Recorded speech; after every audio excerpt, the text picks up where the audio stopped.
This is Eric Rutan of Cannibal Corpse. You are listening to the Scars and Guitars podcast with Andrew McKay Smith.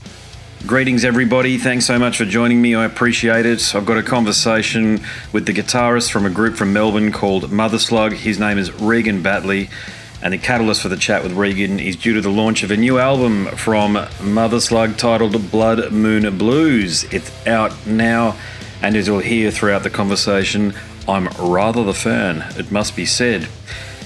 Something interesting about this chat here, and you'll hear why in the moment. This band here, I believe, has one of the heaviest guitar sounds in existence. So I wanted to try to get to the bottom of how Regan puts everything together. Here's the evidence. I love this song. This is the second track from Blood Moon Blues. It's titled Hordes. Once it's done, we'll dive into the chat. Let's go.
certainly been enjoying this album of yours, that's for sure. Oh, thanks, mate. Yeah, appreciate it. Long time coming, obviously, in the context of, like the world that we live in these days. So good to finally get it out into the world. Yeah. I was surprised. So I've got to share that with you, and I hope please take that as a compliment. You get sent so many things, stuff coming from Dicey's, generally of extremely high quality, so I wasn't surprised at that. But wow, once your music got its hooks into me, I listened to it. I think I listened to Hordes about a dozen times in a row when it finally hit me, and I couldn't believe it. Yeah, so congratulations. Yeah. Oh, cheers, dude. Yeah, it's it's been a long time coming. Like the formulation of this album, is kind of has kind of come over the last, maybe like 2 or 3 years. And actually just like trying to get things done and recorded and out, like as with a lot of bands, I'm sure it's been like a massive challenge and things have been delayed and, kind of like, I guess every step of the process, like, we encountered like varying obstacles and whatnot. And, like it's good to have it kind of finally out there for people to enjoy. And, like I guess Hordes was actually one of the first songs that we wrote after our previous album, Electric Dunes of Titan, came out. So that one's been kicking around for quite a while now. So I guess for us, like it's pretty old. Like we've heard it for a million times. But for the majority of people, they're hearing it with fresh ears. So it's really nice to to hear that sort of thing. So yeah. I'll ask this question, then I'd love to dive into some of the nuances around how you construct the songs. And I don't usually do that too often because I know it can be fairly staid and boring to do that. But I think it's very important to do that with you because I haven't.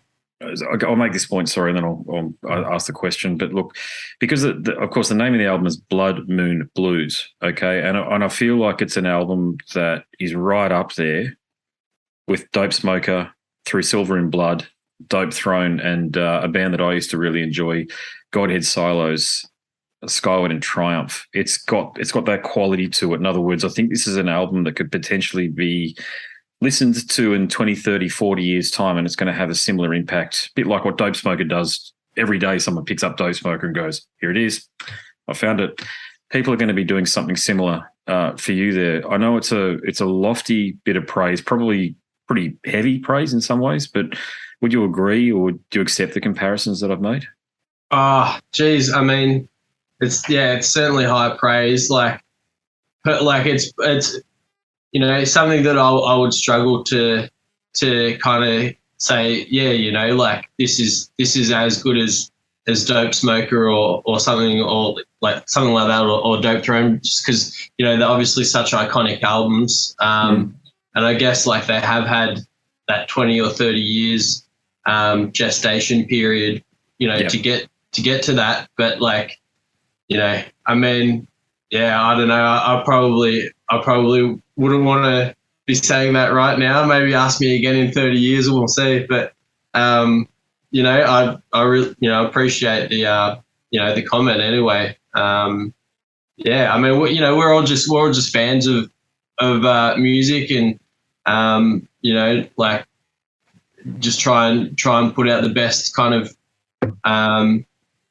like product that we can and for people to enjoy and any sort of feedback like that we really appreciate. And like we all have day jobs and everything and so for people to take the like the time to be like genuinely interested in our music, we just find really, I guess, flattering and really like humbling in a way.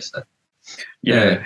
Oh yeah, of course I know I heap that praise on, and you're right, it does remain to be seen. But I feel like as though at this point in time, it's only now that Dope Smoker feels like it's getting its due. And I've spoken to Matt Pike about it. He's a bit like you. He's like, we did the album. Yeah, it's great that it's kicking off, but nobody really gave a shit about it back in the day. Just keep that in mind. This was the sort of attitude. And and I didn't even know about it back in the day. I'd heard it, but through the pages of Metal Maniacs, but it went like this. Yeah. It needed, to your point, that gestation period. This is music that needs to stay with you for some period of time. And on that note, your timing's excellent with an album like this, because with Dope Smoker achieving such legendary status, it's been re-released again. Yeah. With a marijuana leaf embedded in it. Have you seen that? Yeah, something like that. Yeah. Yeah. So I feel like your timing is good, and if nothing else, it means that you'll get a lot more attention than you otherwise would have. Yeah, hopefully. Like I guess we would just kind of put it out with like an open mind of like, where it could go, and we're certainly open to opportunities that may arise, because of this album. Like we're just, I guess, just kind of playing it by ear and seeing what happens, I think like with Dope Smoker, like that was certainly ahead of its time. And yeah, I guess, with the passage of time, it's like, it's gotten its due now. And, if that happens for us as well, and we're all like a lot older and a lot uglier, and, there's interest still in this album, in that time, like, well, that'd be amazing. Like that'd be great for us. Yeah, I mean, we're just all kind of enjoying the ride, So yeah. I hear you about your comment up top about it all just still having day jobs and the like, and it's just the way of the world these days, really. But you have crafted something which does actually add to the pantheon of sounds from this genre, in that I will credit you with this. I haven't found this music sound as heavy, as dense, okay? And that was what I alluded to earlier about going into more of the way in which it's not about songcraft, but it's about how you achieve your sound. And that doesn't mean the amps and guitar pickups and all of that sort of stuff, because I'm a muso, as you can tell. It's about your wrist, even the density of the plectrum that you're using, this sort of thing. So I suppose my question would be, if you can answer it, if there is a way to answer it, how did you achieve your sound? I know it's such a broad way to ask to approach the topic, but can you even begin to start answering that question? Yeah, I mean, look, probably, just the fact that, I mean, we're not, like, none of us are, I guess,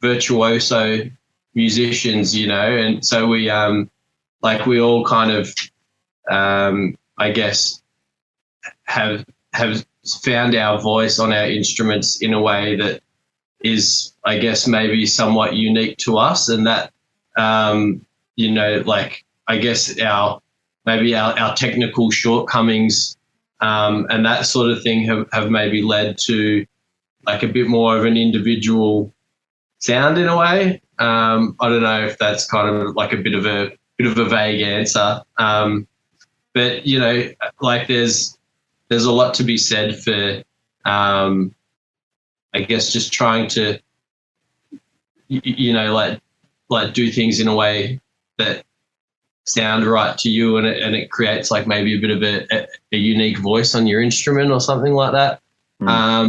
Yeah, and then I guess a lot of it would be down to gear and that sort of thing as well. Like I guess from a guitar perspective, like I have a bit of a mishmash of gear that has kind of come together to help me create, like the Motherslug guitar sound. Yeah. And yeah, like I guess that's probably it. It's probably just like four individuals that love music and are passionate about what they do, and like when that kind of comes together, it kind of gets filtered through the band and out into what it is, Yeah.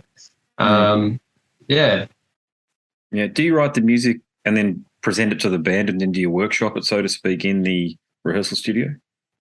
Yeah, the songs come about in a variety of ways. So a lot of the time, like either myself or Nick the drummer will like come to the band with like one or two riffs, and then like we'll jam on those riffs, and then something might grow from that, and then Cam will generally put lyrics to that. Sometimes ideas come from just like jams that we have. A lot of the time, if we're rehearsing or something, we might have a warm-up jam, and sometimes ideas kind of come out of those, and sometimes like full songs just kind of appear in a way. Like I generally find the songs that are kind of like my favorites, or the ones that I prefer, are the ones that just kind of happen all in one go, and it's very rare that happens, but when it does, they tend to be, in my opinion, the best ones. So yeah, and then obviously when that does happen, it kind of makes the whole process easier, because the songs, like I might come to the band with a completely written song, and then we've just got to put some lyrics to it and it's done, So yeah. Did you have to go through that process, that Faustian deal of going through gauges, string gauges, and even, as I said up top, the plectrums and even amplifiers and that sort of thing? Did you have to go and spend your tens of thousands of dollars potentially going through gear before you arrived at that sound? Not really. I guess it was all like a bit of a happy coincidence. Like when I joined the band, like I was just playing 10 to 52s anyway, in drop C. Okay. And yeah, like I've always kind of just used jazz threes, and yeah, like I use an orange AD30 head, which yeah, like it's not the biggest amp in the world, but I think for what we do, like it allows me to really crank it and hit that headroom.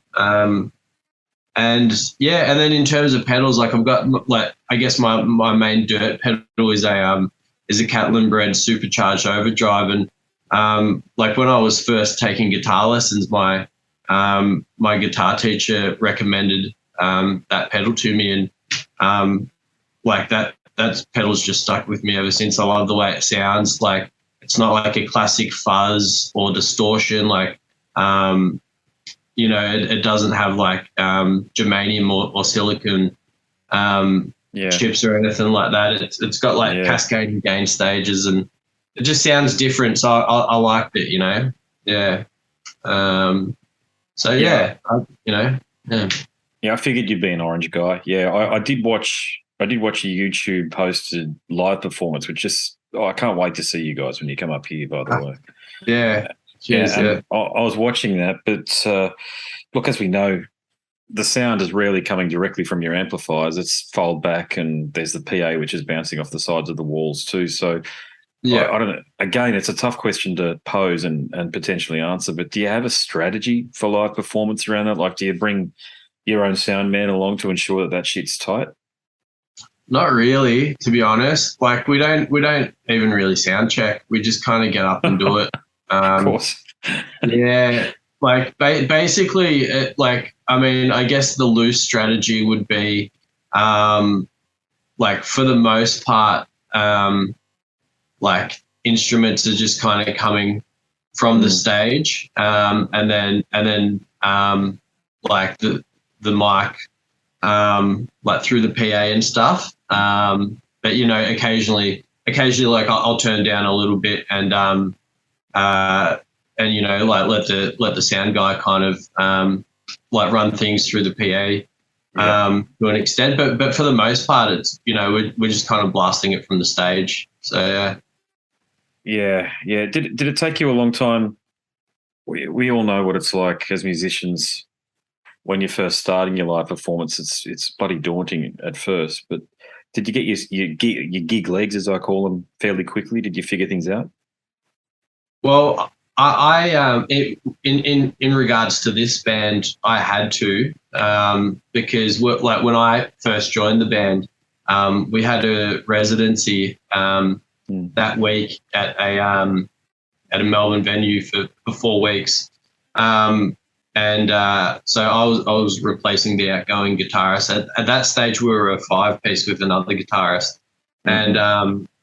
basically I had to learn like the entire Motherslug catalog up until that date.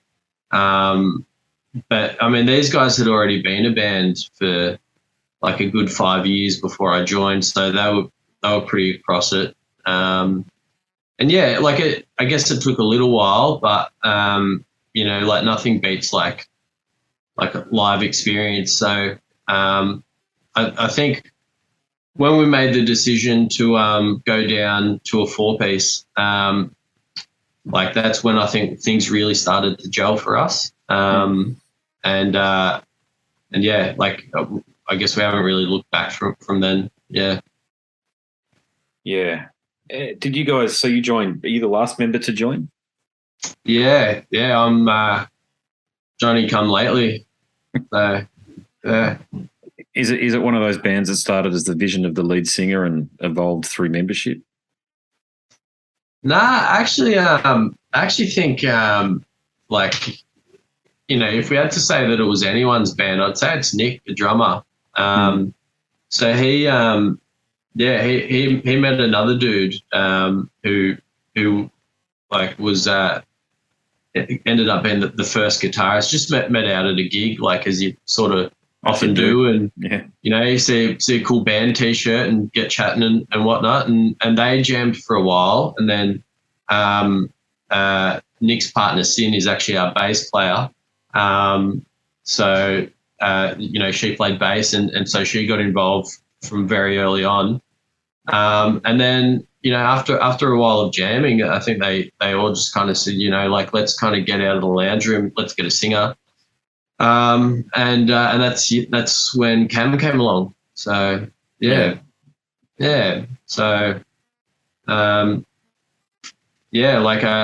would say it's probably Nick's band. Yeah. So, yeah. Interesting, a drummer having a band, isn't it? Yeah, and the thing I like to kind of think of Nick as being like our Brant Bjork in a way. Like he's not just the dude behind the kit. Yeah. Like he writes music. Like he plays bass, he plays guitar. So he puts a lot more into the band than just sitting behind a kit. And we're really fortunate to have that. Yeah. Yeah. Are you considered? I'm not familiar with the Melbourne scene, by the way. So, are you considered local heroes? I mean, I can imagine that it'd be close to that by now. I don't know. Like, I don't know about local heroes. I know, the band's been around for over 10 years now and pretty well established. But there's heaps of good bands down here. So, we're just one of many, of a really talented bunch of musicians that exist out there. There's heaps of good bands. So we're just kind of fortunate and happy to be a part of it, really. Yeah, Melbourne's ridiculous. There's so many great musicians and great bands that are always constantly coming out of Melbourne. Yeah. It's just that it's freezing. Well, yeah, I don't know. Maybe that's why. Maybe that's why there's so much good music, because everyone has to stay indoors. Stay indoors, yeah. It probably is. Yeah. Yeah. Yeah. Same thing in Britain, northern part of Britain and the like, Scotland, and all these killer bands that come out of these places. Even Iceland's got some killer bands coming out of there at the moment. Petronian, and it's got to be something in what you just said there. I mean, here. I could never. I'll make this point before I answer this question. I could never resolve the Florida thing, though. All the great death metal came out of Florida in the 90s, late 80s and 90s. Wouldn't they be outside like we are here? I mean, the beach is just down the road here. This sort of thing, I have to sometimes I have to be very disciplined because we do so much stuff with the kids and get outdoors so much. But in Melbourne, to your point, it's easy to tell people, hey, it's, what is it? 12 degrees today or 10 degrees today or what have you. Not going outside. The footy's on after we jam.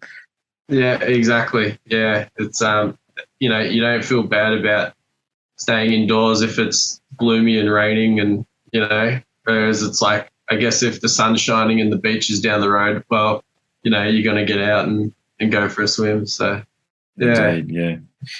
Did you find it was a challenge to capture your considerable live sound through the digital audio workstation? Not really. Like for the most part, we try and be able to kind of replicate live whatever we put on a record. But yeah, I guess like for the recording process of Blood Moon Blues, we did most of it together, like live in a room. Then I did some guitar overdubs just at the engineer's home studio, and then the vocals were done separately as well. But yeah, I mean, like I do kind of I do enjoy having a bit of a distinction between the studio process and the live process, because in my opinion they are different beasts. But like we never kind of want to stray too far in one direction. Like it is good to make use of the studio trickery that's available to you to an extent, but it is also good to like retain some of that live sort of stuff if you can as well, because ultimately like we want to present like an example of what the band is, so there is always going to be an element of like the live show and the recorded aspect. Yeah. So, I get you. What's that effect at the end of Hordes that you use? Because it's so subtle, but it really jumps out at you. It just sort of goes boom, and I love that sound. Yeah, there's probably the Earthquaker Devices Rainbow Machine, which is like a polyphonic like pitch shifter thing, and you plug like an expression pedal into it and it just sounds wacky. So it's just kind of one of those like trippy noise making pedals. Like I don't actually know how usable they are, like practically speaking, but they sound great for like doing weird freak out stuff. And then like I think the other pedal that I used in there, because it was just like a bit of a mishmash towards the end of sounds, was a Mr. Black Downward Spiral, which is it's a delay pedal, but each shift, each delay, each repeat pitch shifts down, and it just keeps going. It's super cool, but again, not entirely practical. So yeah. No, sweet, yeah. Are there plans for taking the music on the road? Say I think you've got a small tour booked, if I'm not mistaken. But even beyond that, are you planning on maybe even going overseas? To be honest, there's nothing really planned at the moment. I mean, like I've just become a dad for the first time. Congratulations, mate. Well done. Thanks. It's the best thing in the world. Agreed. And like Cam, as part of his work, like he's working on a movie at the moment. So I mean, we're probably not really in a position to do too much touring. We have had some record label interest, and like there might be the possibility of maybe heading overseas at some point or something like that. It'd be good to get up your way when we can. I've got family up on the sunny coast, and cool. any excuse to get up to Queensland is it's always a good time. There's nothing really planned. I guess we're like we're just kind of playing it by ear and seeing what happens. I'd love it if Dicey could do some sort of a package where don't know about a festival, but just a few of you bands. So I know Maddie out of Shotgun, Mistress, and Werewolves, and these bands. You guys, Bremelin. It's all part of the broader hard rock, heavy metal universe, if you like. Yeah. I'd love it if you guys could come up together in some sort of a package, and that'd be a hell of a night, that one right there, because you guys would be the circuit breaker, of course, in amongst a lot of that extreme stuff and straight ahead rock and roll. Yeah.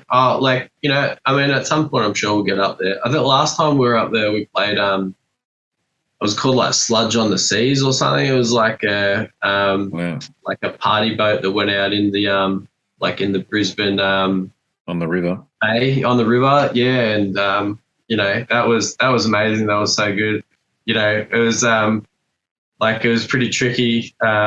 You know, after you had a few drinks and you're trying to concentrate on playing guitar and the boat's rocking as well. So, you know, and then you can't hear anything either. You know, there's no fold back or anything like that. So, yeah, but it was awesome. It was an incredible night. So, yeah. Oh, that's awesome. Yeah. I understand you guys supported Prong. Is that correct? Yeah, that was before my time. So I actually don't know too much about that. I just saw it in the presser. That was. What's that? Sorry. I just saw it in the presser, and I used to be a love Prong, still do. I haven't listened to the new stuff, but back in the '90s, they were one of the bands that alongside Pantera, White Zombie, Faith No More, these sort of bands, Megadeth, but Prong, especially Tommy Victor's guitar playing. I don't think he ever gets enough credit for the way in which he plays guitar. But it's so simple, but it's original. It's a bit like weird comparison potentially, but John Deacon from Queen, you know, like dun dun dun dun dun dun, simple bass line, yet earth shattering because it just changed the game. And same thing with Tommy's riffs. And I was just wondering, you being a guitarist, if you actually had a chance to catch up with him, but evidently not. All good. Nah, it was it was before my time. So, yeah. If you could meet anybody, who would it be? Musicians. I mean, it's probably a cliche answer, but you know, probably Jimi Hendrix. Well, he's the guy. Sorry, was it if you could meet anyone?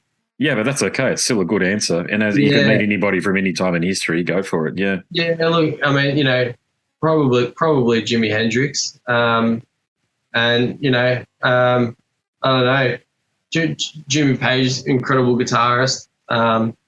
Well, I wouldn't mind meeting Jesus. Not that I'm a born again Christian. I actually think it'd be a pretty good dude to hang out with. You know, and I'm sure he'd probably like great music. But anyways, you know, he's a rebel. He was I guess subversive.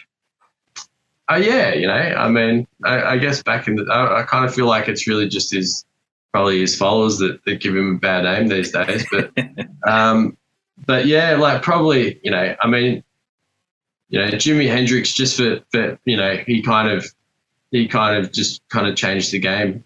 You know, there was kind of, you know, I guess if we're going to keep doing the Jesus talk, there's you know, BC, what is it? Before Christ and after Christ. It's like there's after before death, Jimi Hendrix and after Jimi Hendrix.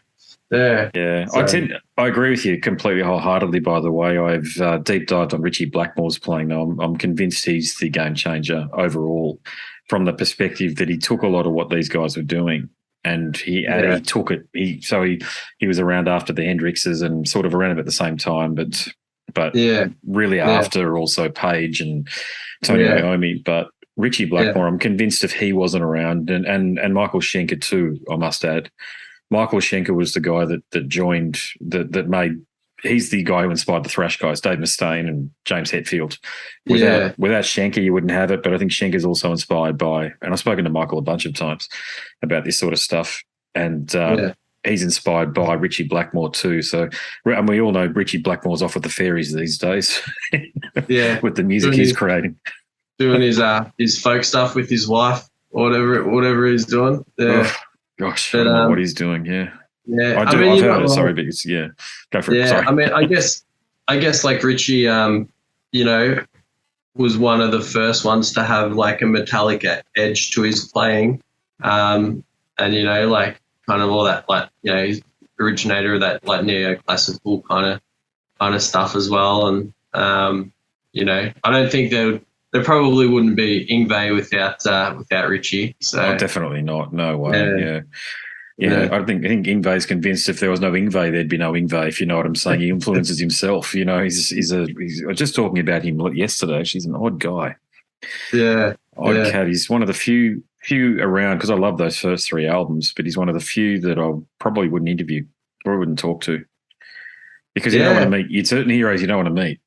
He's one of them. Yeah, you might. I don't know. I think Yngwie thinks quite highly of Yngwie, so that'd probably be pretty challenging to try and have a conversation with him. I reckon he talks in the third person as well. So Yngwie likes this amplifier. Yngwie likes this guitar. I wouldn't be surprised. Yeah, it's odd. Yeah, mate, it's onward and upward for you guys though. With Blood Moon Blues, it's a killer album. It's something that I've had on. What I like, and I've made this point a couple of times on the show. Some of my favourite records are those that I can put on in the background because I work from home, and they don't detract from what I'm doing. Because if I listen to, I love Morbid Angel, but if I listen to Morbid Angel, oops, I've sent an email and I've got typos in it. This sort of thing. Yeah. But I found with you guys, I can turn it right down and it just blends right in. But I can also turn it up and it captures my attention, and it also engages my imagination too. I've got to say, I found myself.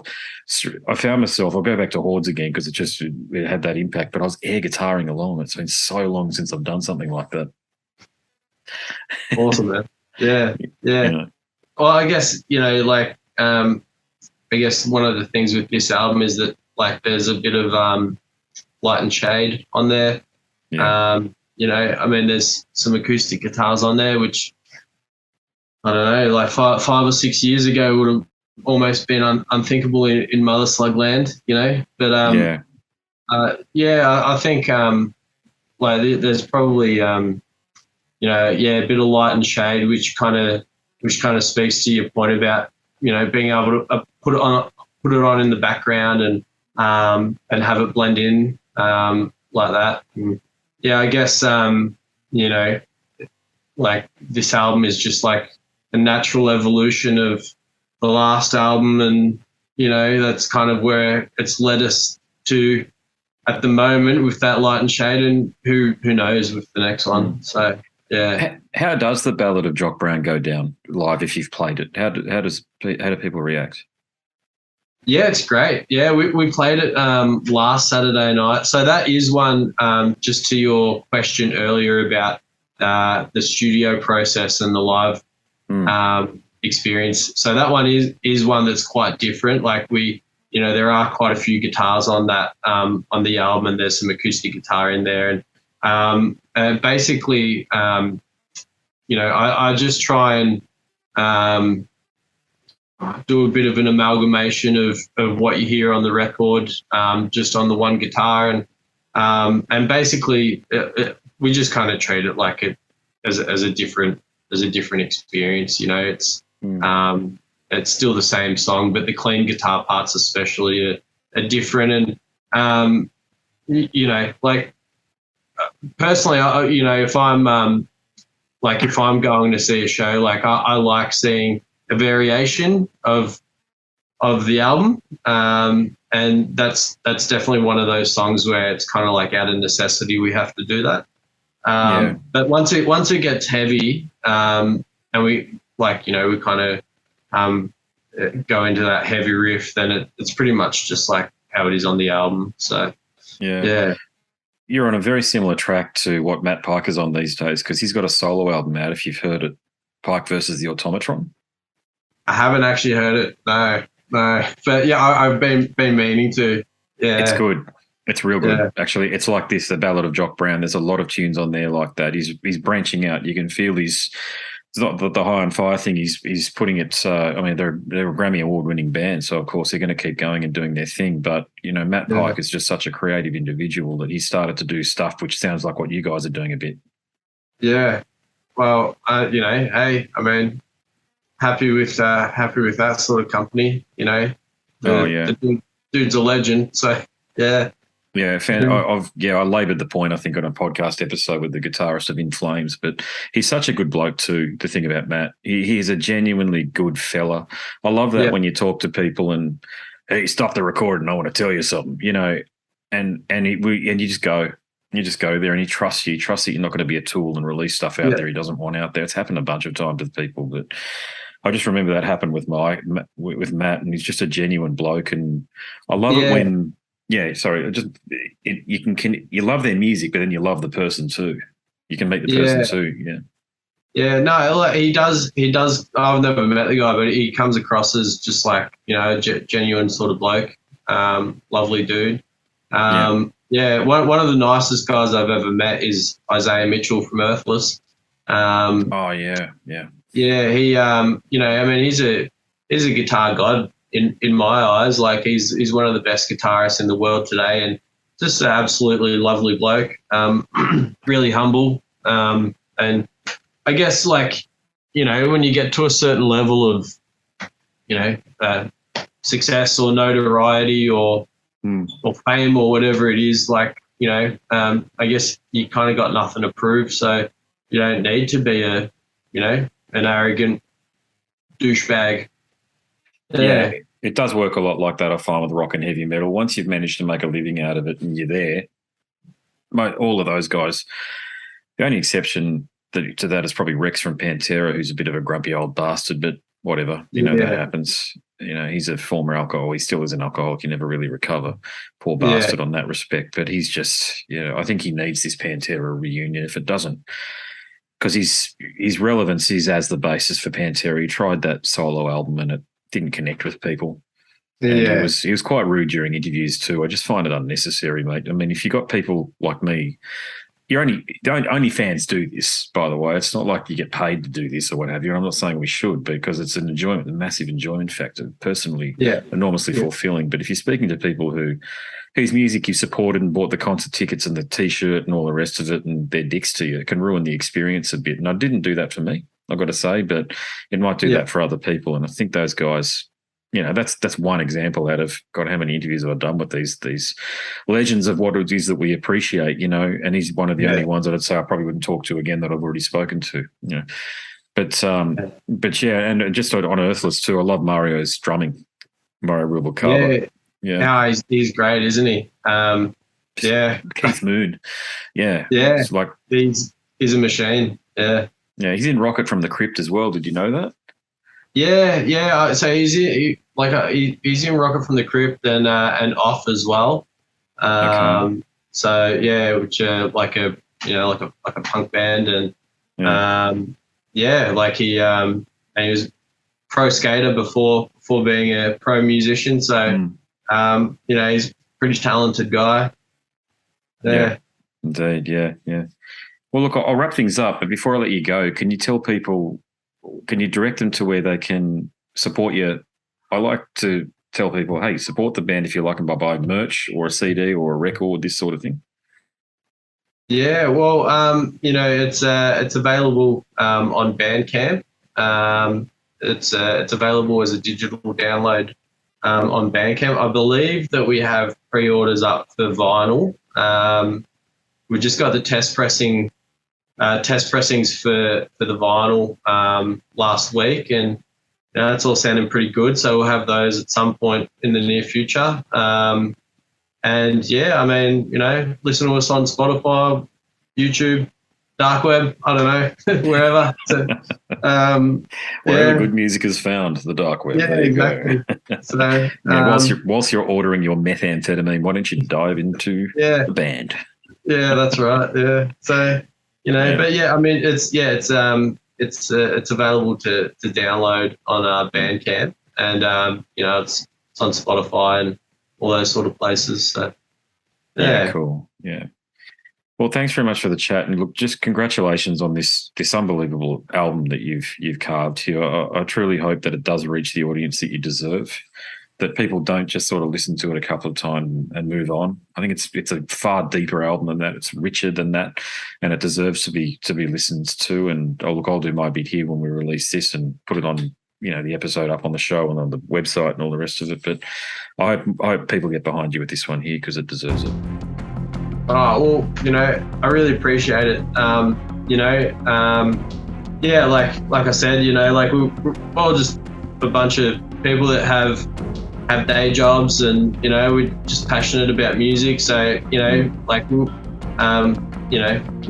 we're really humbled when people like yourself kind of like show an interest and take the time to listen to the album and and support the band. And thanks for chatting to me. It's a pleasure, mate. No worries. All the best with it, and hopefully we'll catch up again when you're up here playing. Yeah, sounds good. Yeah, can't wait. Thanks, bro. Have a great one. You too, man. Thanks, man. Catch ya. Bye. Bye. I hope you enjoyed that conversation with Regan from the group Motherslug. What a lovely fella, and congratulations again there, Regan, on the birth of your baby. It's awesome stuff being a father, a big commitment, it's got to be said. Gosh, I've got two of my own. As many of you who listen to the show regularly will know, I insert anecdotes from time to time, but there is nothing more rewarding than being a parent. Gosh, there's a lot going on for Regan. Parenthood, this killer album as well, Blood Moon Blues from Motherslug, epic stuff. If you like that interview, there are plenty more just like it over at scarsandguitars.com. And if you like listening, maybe you like reading, because I've written a book. Scars and Guitars Volume 1, Conversations from the World of Heavy Metal and Beyond. Click on the link in the banner at scarsandguitars.com and you'll be taken to a marketplace of your choice. And you can download a sample if you do complete the purchase. Hit me up because I want to thank you in person. Once again, thanks very much for listening to the show. My name is Andrew Mackay-Smith. This is the Scars and Guitars podcast. And until next time, it is a very goodbye for now.